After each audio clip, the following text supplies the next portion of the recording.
Christmas, merry Christmas. അപ്പൊ ക്രിസ്മസിന്റെ ആ ഒരു വൈബ് കംപ്ലീറ്റ് ചെയ്യണമെങ്കിൽ ഇങ്ങനെ ഒരു വൈബും കൂടെ തന്നെ വേണം. എന്തായാലും നമ്മുടെ ടീമിന്റെ ഒരു റൈറ്റ് ചോയ്സ് ആയിരുന്നു ഈ ഒരു ക്രിസ്മസ് സ്പെഷ്യൽ എപ്പിസോഡില്.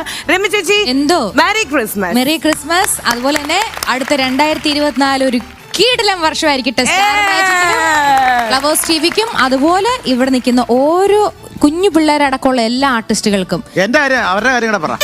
അതിലെ കുഞ്ഞു പിള്ളേർക്ക് എല്ലാവരും ചേച്ചി അങ്ങനെ രണ്ടുപേരും മാത്രമല്ല ഈ ഷോയിൽ വന്ന എല്ലാവരും കുഞ്ഞുകുട്ടികളായിക്കൊണ്ടിരിക്കുകയാണല്ലോ. അവന് പെണ്ണ് കൊടുക്കാത്ത എന്റെ കുഴപ്പമാണോ? അതല്ല, ഈ പാട്ട് പാടുന്നതിന്റെ ഇടയ്ക്കും ചേച്ചിക്ക് ആ ഒരു കൺഫ്യൂഷൻ ആയിപ്പോ. ഇവിടെ ഒരു ഡുവറ്റ് ഡാൻസ്, ഒരു റൊമാൻറ്റിക് ഡാൻസ് ഈ പാട്ടിന്റെ ഇടയിൽ നടന്നിരുന്നു. ഭയങ്കര ഭംഗിയായിട്ടൊരു പാട്ട് പാടിപ്പോയി ഡാൻസ് ബാറൊക്കെ കളഞ്ഞു. ഞാനും അറിയാണ്ട് പക്ഷെ ഞാൻ അയ്യോ ഈശോ ജനിച്ചെന്നാണ്, ഈ ഈശോയ്ക്ക് ഫീൽ അടിക്കണ്ട എന്ന് വിചാരിച്ചിട്ട് അറിയാതെ സൈറ്റ് അടിച്ച് ഇടക്കണ്ടിട്ട് മാത്രം പാട്ട് പാടി. ഈശോയ്ക്ക് സന്തോഷമുള്ളൂ കേട്ടോ. വേറെ കാര്യം, നിങ്ങൾ ഡാൻസ് ചെയ്തോ തെറ്റല്ല, സന്തോഷത്തിന്റെ പുറത്ത് നിങ്ങൾ സ്നേഹിക്കാണ്. ഈ ദൈവം പറഞ്ഞേക്കുന്നത്